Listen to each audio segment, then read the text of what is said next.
Well, let's go ahead and get started with the webinar. Want to welcome everybody again to the webinar today, the Sales Triathlon. Couple quick things before we get started, just some housekeeping. First of all, the webinar is being recorded, and we will send out to you a copy of that recording most likely tomorrow morning. So you'll be able to review everything. Hopefully everybody got the email I sent out with Bill's notes. So if you wanted to go ahead and print those out and take notes along the way, you can do that. Everybody is in listen-only mode at this point. There is a question panel that you can pop up on the webinar software, ask questions throughout, and we'll take those all at the very end. So again, want to welcome you all into the webinar. Just a couple things real quick before we get started in with Bill. First of all, this webinar is being sponsored by DocketManager. DocketManager, we're headquartered in London, Indiana, but we've got a great showing in, I'm actually out of our Chicago office.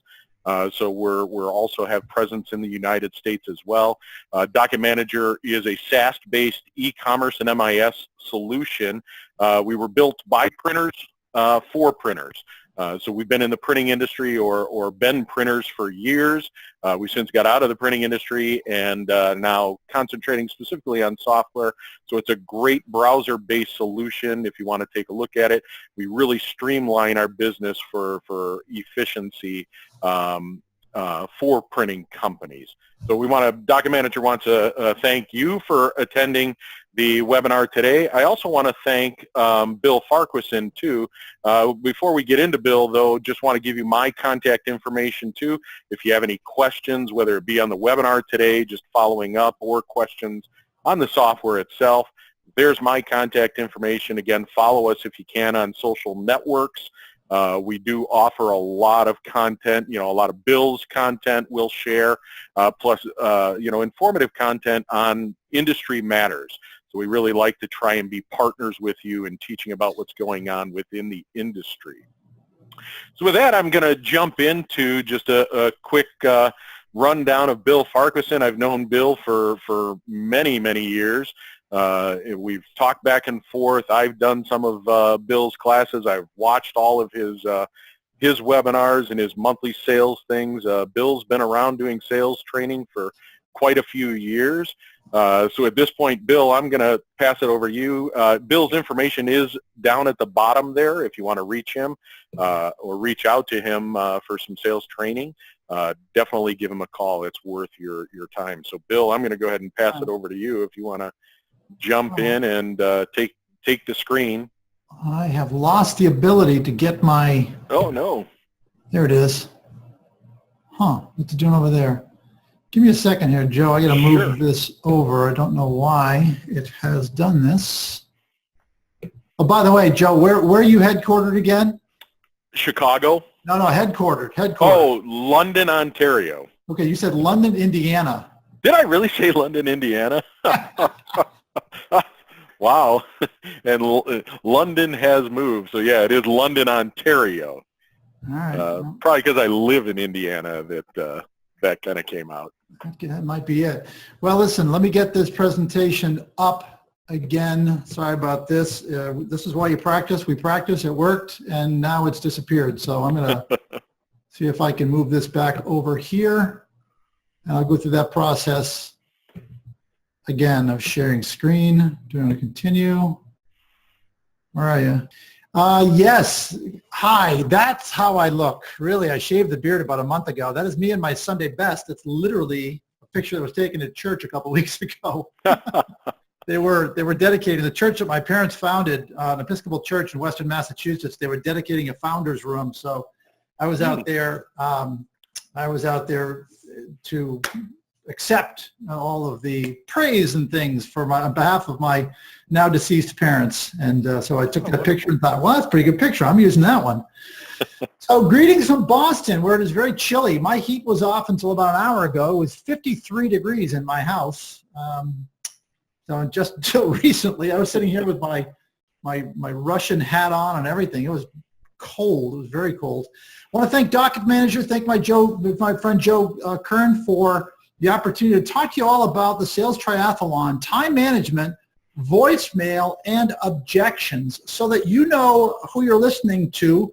I have sold print, I've sold digital, variable, I've sold promotional products, I've sold signage, format, labels, packaging, stuff, and I've done it since 1982 when I stepped out of school at UMass Amherst. I've been a trainer and a coach since the early 90s, back before they called it coaching. I've been a presenter and now an author. I'll talk to you about that in a second. I'm a columnist for Printing Impressions magazine. You can find back information, which is free and worth every penny, on piworld.com. If you go to my website, which is aspire4.com, you can sign up for the weekly video sales tip that Joe was talking about. There's also information on the blog and the various sales training programs that I offer. I mentioned the book.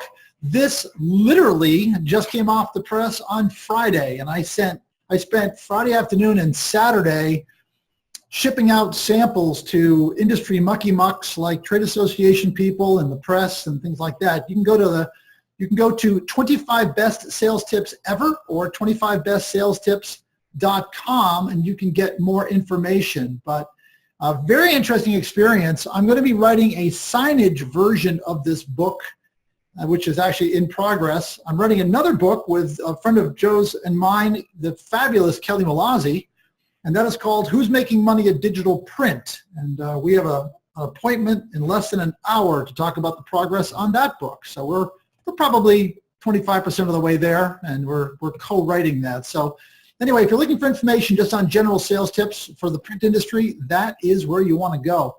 So let's talk about three things today, Mr. Kern. Let's talk about time management, talk about beating voicemail, and talk about overcoming objections. I am going to talk at about this fast pace for about a half an hour. I know that I'm trying to keep up with the attention spans of most people, and my own included, and then we'll have some Q&A. And Joe, people do have the ability to type in their questions, do they not? Yes, they do. There is a questions panel where throughout you can type in those questions, and we'll review those at the end and have Bill answer those questions. Terrific. So if you have any questions, either write them down or you can just type them in and we'll line them up in queue. So here's the thing. Time management is something that I talk about with every single coaching call. Every time I'm talking to a sales rep, every single time I'm talking to a selling owner, it's always about time management, and this whole subject fascinates me. It really does, because two salespeople sitting next to each other can sell radically different amounts of print or whatever they're selling, signage, labels, wide format, I don't care.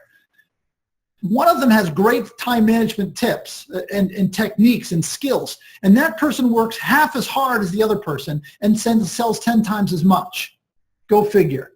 But the number one rule of time management, according to an otherwise useless book by Brian Tracy called Eat That Frog, is this: you'll never catch up. You'll never, ever, ever catch up. And I remember reading that and thinking to myself, well, you know what? That's awesome, because I'm no longer going to make that my goal. Now, I want to start the day with a plan that I made yesterday. I want to understand, what are my top priorities? I want to, as my daughter Katie said one day when she came home from kindergarten 25 years ago, she said, Daddy, we have to do our have-tos before we do our want-tos. And then when things go off the rails, I'm going to put it all back together, and I'm going to ask myself a very important question multiple times a day. What's the most important thing I should do right now? What's the best use of my time right now? And this is a question that you all should ask yourself at the end of this session. The last thing I'm going to do today is I'm going to plan tomorrow. That right there, if you do nothing else with your time management, if you do that single thing, you will improve your time management. So here, and I'll get back to that. Here's my goals. I am constantly looking ahead. Today is Thursday, the 25th of January. I'm looking at tomorrow. I'm looking at next week. I'm looking at the week after. I'm already thinking, you know what? I'm flying to Wisconsin to give a presentation in Madison, I think. Madison. And what am I going to do on the plane from Boston? What am I going to do during the day? Because I'm going to get there early. What am I going to do on the plane on the way back? I create a lot of content. I've got the sales tip. I got the column. I've got the blog. That's a great thing to do on the airplane. But after this presentation's over, I should be thinking selling. So I'm going to look ahead constantly. I'm also going to make certain that I have the work-life balance in check. Joe Kern and I could talk to you all day long about the value of this because we both believe this very, very deeply, that it's not our goal to work forever. It's not our goal to work all day and say, oh, look at me, I work 18-hour days or 14-hour days. I want to draw the line. I want to mow the lawn when it's light out, not use the headlights. So I'm all about sales efficiency and productivity. That's one of my big goals. The problem with time management, though, is that what works for today will not necessarily work for tomorrow. It's very personal, and your priorities change. My youngest daughter, Madeline's coming home from China. I haven't seen her since her graduation at NYU Shanghai last May, I think. Believe me, my priorities will change. It might change like that. You might get sick, or somebody might say, yeah, I need something very quickly, and all of your great plans, go out the window. It's constantly in motion. So the best thing that you can do, think ahead, plan, prepare, and then engage. So what I do now is I start thinking about the week ahead. Every week has a theme. Think about this week now past, where we're recording the session on a Thursday.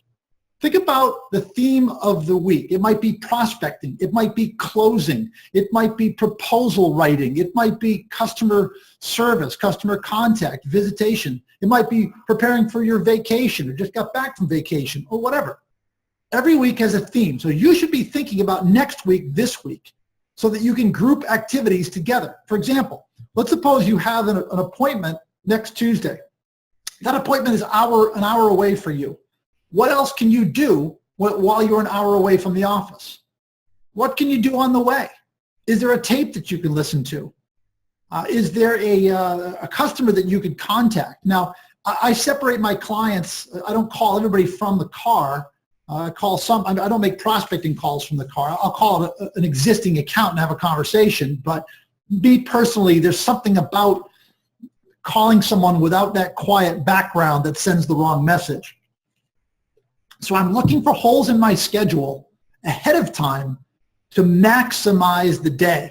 That's really my goal. I want to make certain that I'm leaving this week with an outline at minimum for next week. The next step, this is critical. You never leave today without having tomorrow planned. Starting today, set an alarm 10 minutes prior to when you think you're going to leave. And when that alarm goes off, stop what you're doing and make a list of everything that you're doing tomorrow, Friday the 26th. Who do you have to call? Who do you have to go visit? What are the to-dos? What are your priorities? Put arrows next to them. Put that on a piece of paper, on a pad on your desk if you have to. I don't care if you do it electronically. I do it on paper. Stick it there on your desk and then go home and give your family the number one gift you can give them, your presence, your attention. Tell you, my 3 girls, my 3 daughters, my 3 best friends, in no small part because of this simple step. That when I went home, I was home. And by the way, my commute was from one bedroom into the main house. That's it. That's I crossed the threshold. And to me, a bad commuting day is when the black lab is jackknifed across the doorway. Hey, Bill, can I just interject for a second here? Sure. This tip, I think, for me personally, has been huge. The night before planning out your next day, I used to do it in the morning. I'd come in and I'd go, okay, here's my list of things that I have to do. Here are the people that I have to call, blah, blah, blah. And before I knew it, it's 10:30 and I've missed a couple hours of good, strong calling just trying to plan out my day. So by doing it the night before, I can go in and I can hit, running right away. This has been huge for me. It's funny. It's so simple, Joe. It's so, you say to yourself, well, what's the big deal? Try it. Try it for a week. Set an alarm 10 minutes before. You can set it at 5 o'clock every day. And then when that alarm goes off, whatever you're doing, stop. This is such a big issue. This could be an entire webinar on its own. But you want to start the day with a plan. That's the key. Because if you show up in the morning and you say, gee, what's the day going to bring? You're already behind. Next up, I want to see where I am in the month. I want to see where I am in the selling cycle. It's in Boston right now. Let's see. It is 26 degrees. The sun is going to set. It'll be dark by 5 o'clock for sure, probably quarter of. I work extra hard this time of year so that in July, the biggest decision I'm making at 5 o'clock is, do I go with a 5-iron or do I back off, lay up with a 6-iron? That's a big decision at 5 o'clock on a summer's day, and you earn that by working extra hard today. Next is I want to know where I am in the selling cycle. Am I in prospect mode? Am I in closing mode? That's important as well. And then finally, as I mentioned, where am I in the calendar year? The work that you do right now is going to determine your sales in April, May, and June. January's in the books. February's in the books. March is probably in the books.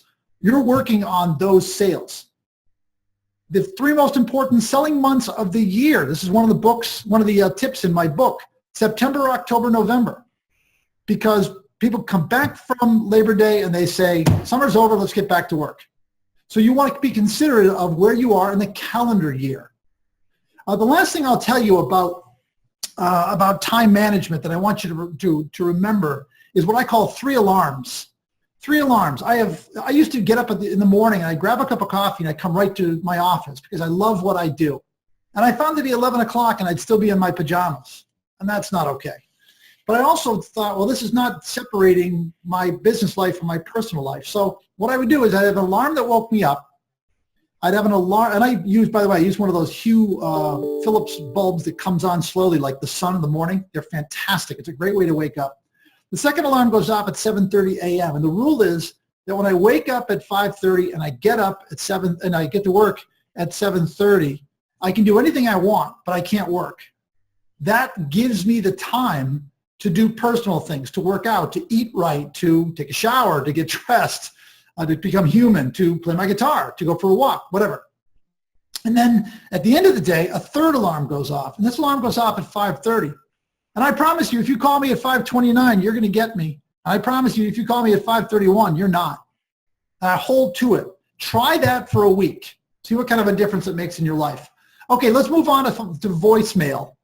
Voicemail is an audition. Great way of looking at it. You know, people will say, don't bother leaving a voicemail message.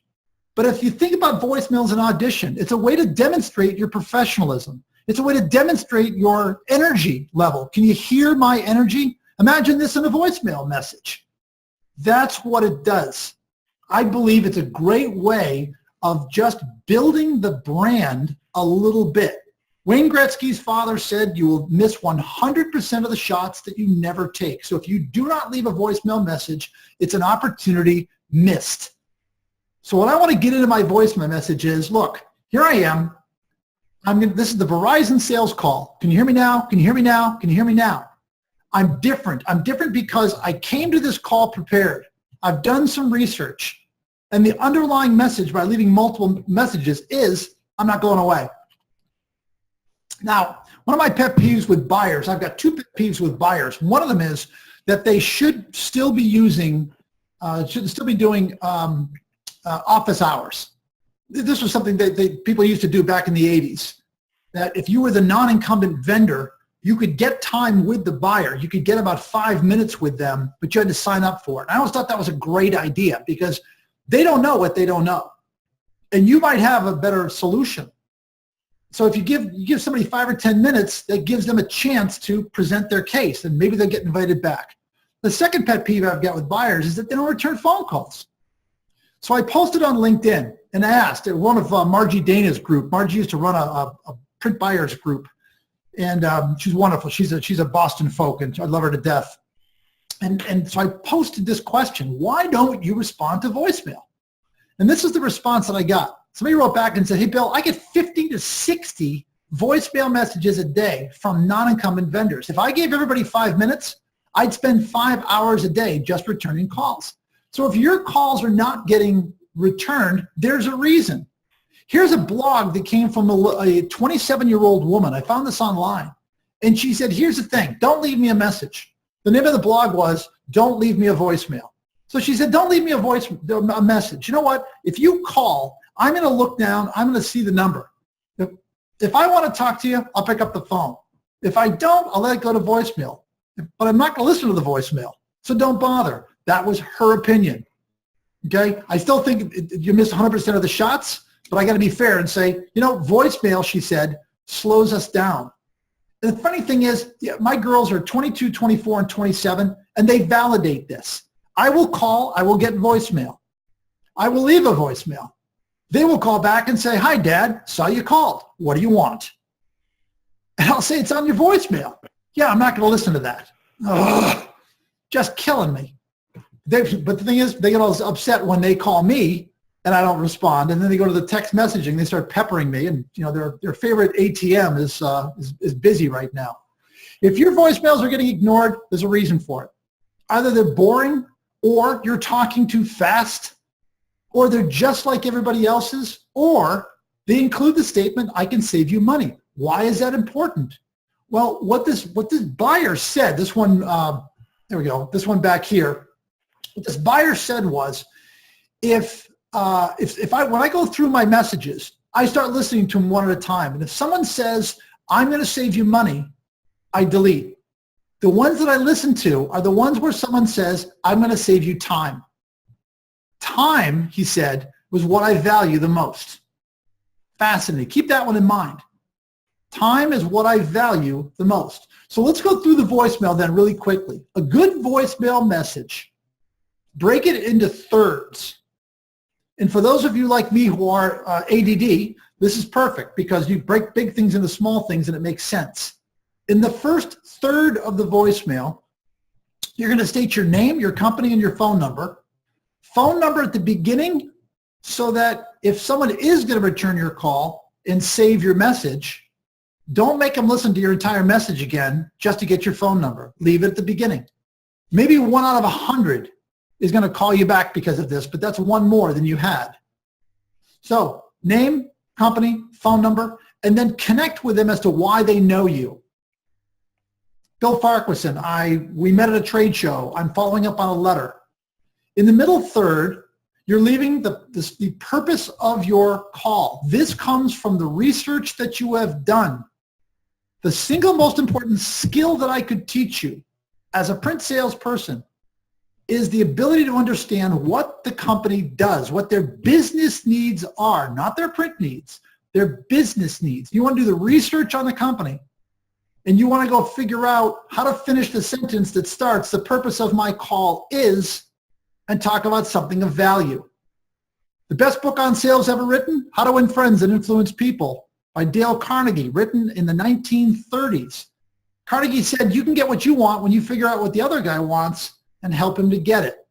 That's sales.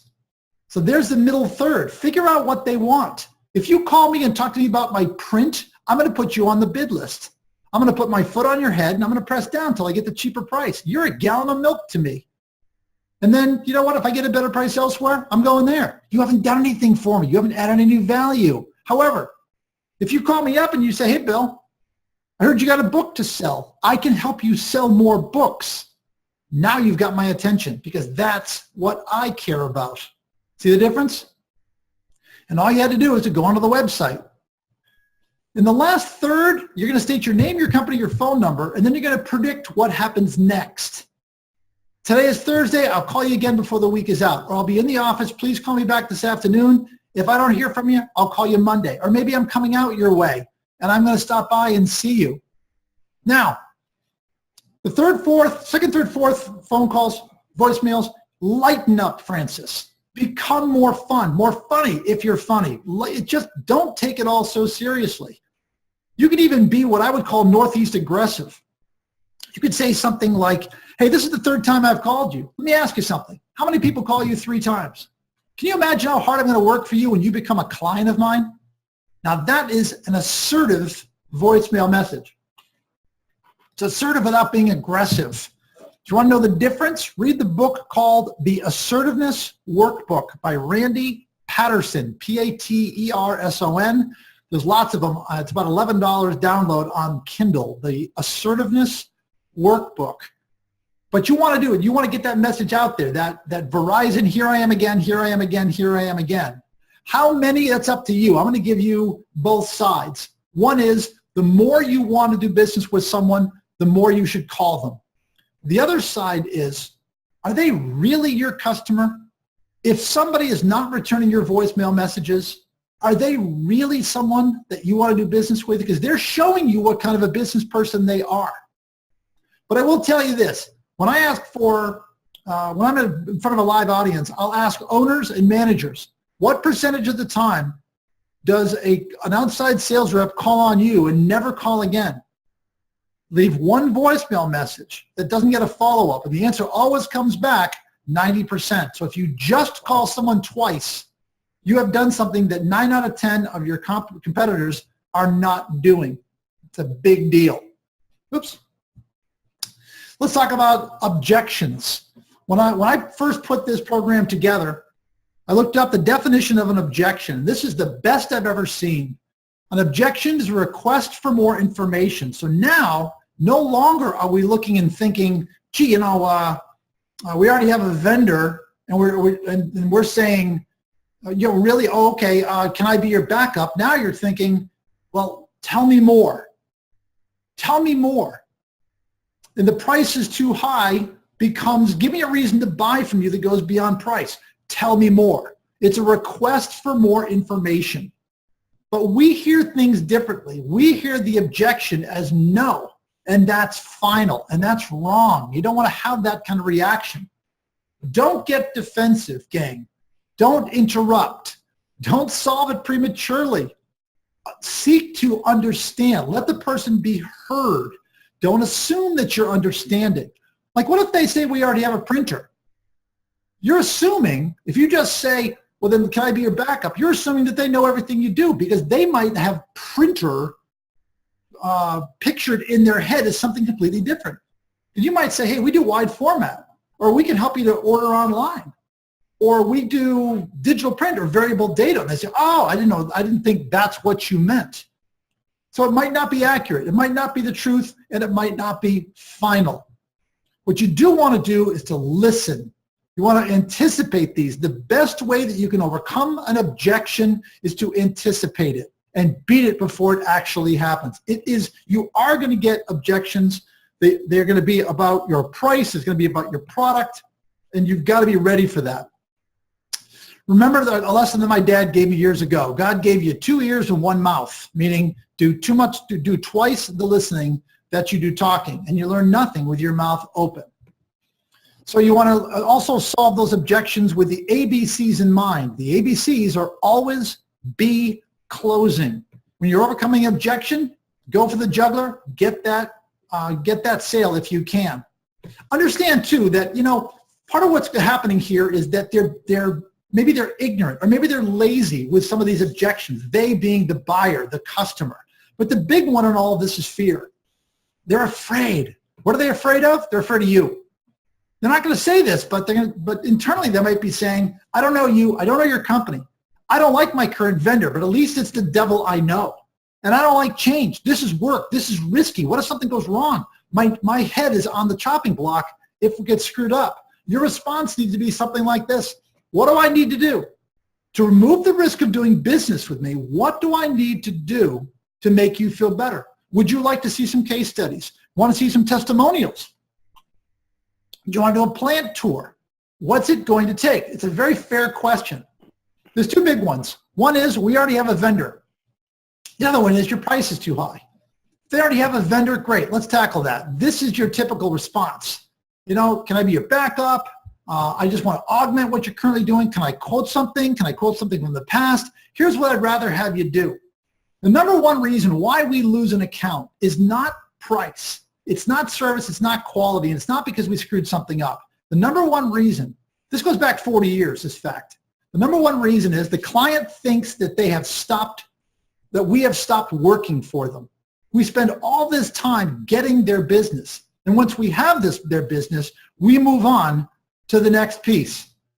You want to make certain that you are constantly bringing them new ideas. So as such, here are the words. I have no doubt that you already have a vendor, that you're pleased with their work. That's great. You know what? If they're bringing you a good job at a fair price on time, that's a good vendor. But a great vendor is one who is constantly challenging the solutions that they've brought to you. Because if not, they've stopped working for you. And maybe it's time to put a fresh pair of eyes on your needs. The second big objection is this: your price is too high. This is going to come. If you're going to get it from a new customer, you're going to get it from an existing customer. By the time you give someone a price, the only thing that you can do is to lower the price. So you must have done your job. You must have asked enough questions so that you know the impact of what you're doing. I had a job once on the West Coast, and it was a $28,000 job, and I got the order despite the fact that was twice their budget. And I got it because I remembered something that they told me. They said, we want to raise our sales by $11 million. And I used that fact into my close. So when they said your price is too high, I said, well, what if I only raised your sales by 10%? Isn't that worth $28,000? And they renewed that contract 3 times. I worked with them for 4.5 years. Great gig. But it all started with your price is too high. So with your existing customers then, you've got to make deposits in the bank of goodwill. What that means is every time you do something right, you want to tell them. Tell the customer, this is what I did, and this is why you buy from me. And you want to CC everybody so that you've got a path of success, so that when some bean counter walks into the office and says, hey, we can save a lot of money on print, your VP of marketing, your buyer, your champion, your captain is going to say, yeah, we could, but this is what that client has done this is what that printer has done for us. So there's our information very quickly. Let me see if I stuck to my 30 minutes. Yeah, pretty good. And Joe, I'm going to throw it back to you, and we can talk about some questions that might be popping up. Sure. So while I'm coming back, there is a question panel there. If anybody wants to go ahead and type those questions in for Bill on the presentation. There's a lot of information that you shared today, Bill. A lot of great information. While people are gathering this all together, I do have one. I took a couple notes throughout. In the very beginning, when you were talking about time management, you brought up toward the end of that section, you brought up about how you set your 3 different alarms, and in between one of those alarms, you made a point of, I don't do work at this point. I keep it all personal. And a couple times too, you brought up end the day and go spend time with your family. As a print sales rep, why is that so important to get that personal time in there, to not be working, 24/7? Well, why do they give us recess in elementary school? So that you can come back fresh. You can't maintain a high quality, a high level. You've got to have that break. That's one of the reasons. Mm-hmm. The other one I think is just depends on what you consider to be success. Okay. Do you want to be the richest man in the graveyard? Excellent point. Excellent point. Any other questions out there? We've got a pretty good audience. Please, if you've got some questions for Bill, feel free to type them in. We did have one earlier question about the recording being available. It will be available, as I stated earlier. I'll send those out via email tomorrow.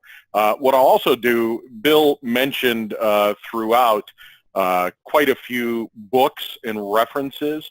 So what we'll do is, if you're interested in getting a list of those books and references that Bill brought up, just shoot me out an email, and I will go ahead and send those books or references out there. So we got a question here from, go ahead. Yeah, I do see that. The question is, when going after a new prospect, how do you feel about sending an email to start with versus calling them to start with? A lot of times you catch them off guard when you call to start. Yeah, you know what? That first impression I think is important. And that, Steve, I don't think that there's a wrong answer here. I personally like an introductory letter. I like it a lot. The written word is far more powerful than the spoken word. And I think if you're going to, this allows you to demonstrate your professionalism. I've got some sample letters. If you want to send me an email, I can send you out some sample letters. But the email, that's another good way of doing it. My problem with emails is that's what everybody does.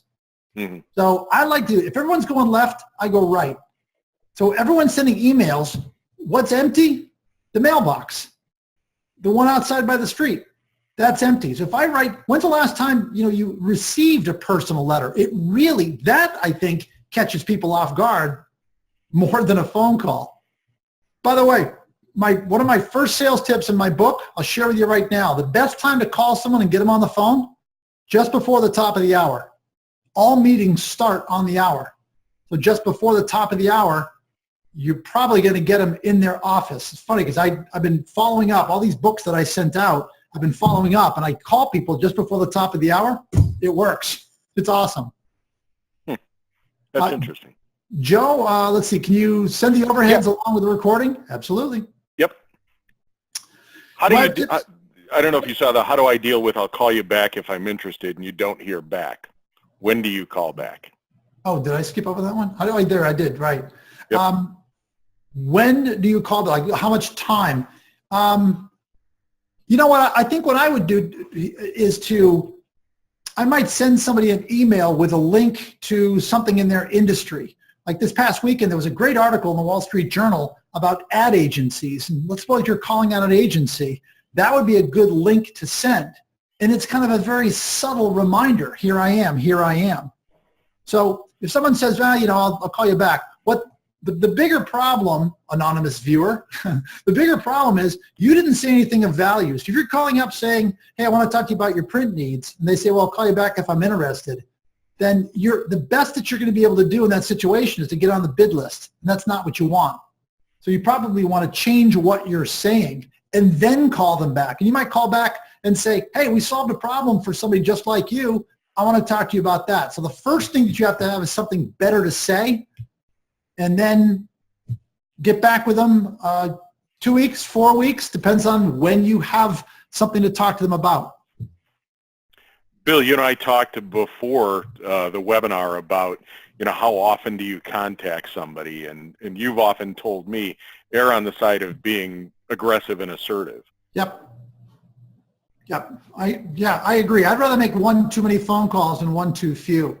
And my assumption here, Joe, is they're receiving these messages. They are going to buy from me, not just today. Because at some point, prospecting takes on the same qualities as advertising. Why do they show nothing but car ads and truck ads during Sunday football games? It's because they want to stay top of mind, and you have to do the exact same thing. Right. How often do you buy a car or a truck? But when you go to buy a car or a truck, if you've got that brand recognition out in front, then it's going to make sense. That's the first thing you're going to think of. And Brent, if I was going to send out an email, there's two important parts. One, I think, is the subject line. My favorite subject line, 3 words, question for you. I like that subject line. That's my solicitation go-to, question for you. For some reason, that works.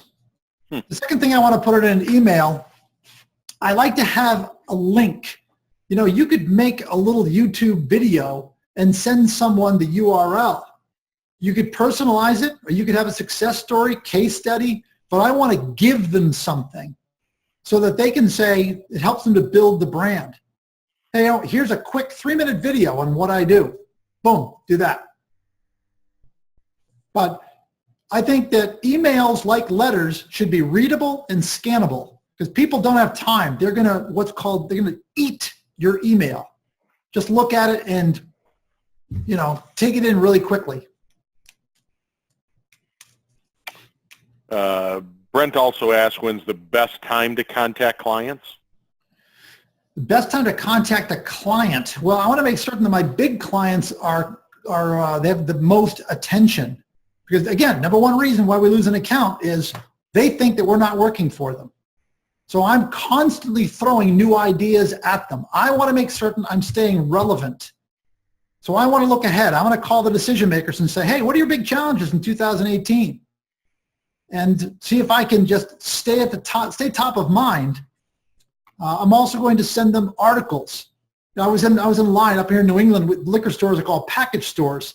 And I have a label company that I work with in Baltimore. And there was this, right around the holidays, there was this really cool scratch and sniff peppermint schnapps bottle. And I reached over and I grabbed it, took a picture of it, and I sent it to the sales force and I CC'd the boss. And all that said was, I'm thinking of you. Or that article that I mentioned in the Wall Street Journal. I'm going to send that. I sent that off to my ad agency friends. So contact can mean a lot of different things. I will also, I've started this really cool process, or maybe it's a habit, is I'm calling 3 people a week, just random, old clients, current clients, with no agenda. I'm just calling to say hello. That's it. The reaction has been unbelievable. I mean, I've gotten business, but that's not the point. It's relationship development. That's the important part. And that looks different than it did in years past. In the Mayberry RFD 80s, when I started selling, we used to just go and hang out with customers, talk to them, have happy hour, take them out to lunch, golf. Those days are gone. So really, the best way to contact customers, keep in mind, it's the best way to build a relationship with the customer. Excellent. Any other questions before we close out today for Bill? And keep in mind, you've got Bill's contact information. I'll go back again one step here so you can get Bill's email address or his phone number. Definitely, if you've got questions for Bill or just want to talk with him a little bit further, reach out to him. Great. Like I said, I watch Bill's sales tip videos every Monday. I've been through some of his programs. Really very helpful in the sales process, so I encourage you to reach out to him. At this point, it looks like if we've got no other questions, I don't see any other coming up. I think that's it. So I definitely want to, Bill, thank you for taking the time out today. Tremendous content. We threw a lot at everybody today, but some great content. Again, we'll send out those slides to everybody, the recording, and if you're interested too in getting a link to those references, the book references to Bill, just go ahead and email me. I'll go ahead and get those out to you. Anything else you want to, final thought, Bill? You know what, this is, here we are at the end of January. I really highly recommend that you put your head down, spend the next 60, 90 days to work hard. You are creating your summer slowdown right now. And it ain't complicated. There's 4 keys to sales success. Make a high value call to the right target market, applying a process with diligence and pleasant persistency. Do those 4 things and your success is inevitable. Excellent. Can you just repeat that one more time? Because I think that's very important, those steps. 4 keys to sales success. Number 1 is make a high-value, well-researched sales call. Number 2, call the right target market, the best leads you can find. Number 3, have a process, a step-by-step, week-by-week prospecting process. And number 4, apply that process with diligence. Perfect. Thank you again, Bill. Wonderful, wonderful content. Thank you, everybody, for showing up today. I will get emails out to everybody at some point tomorrow. And again, if you have any questions, please do not hesitate to reach out to us. Thanks, everybody. And thank you, Joe. Thank you, DocketManager. All right. Have a wonderful day, everybody. Take care now.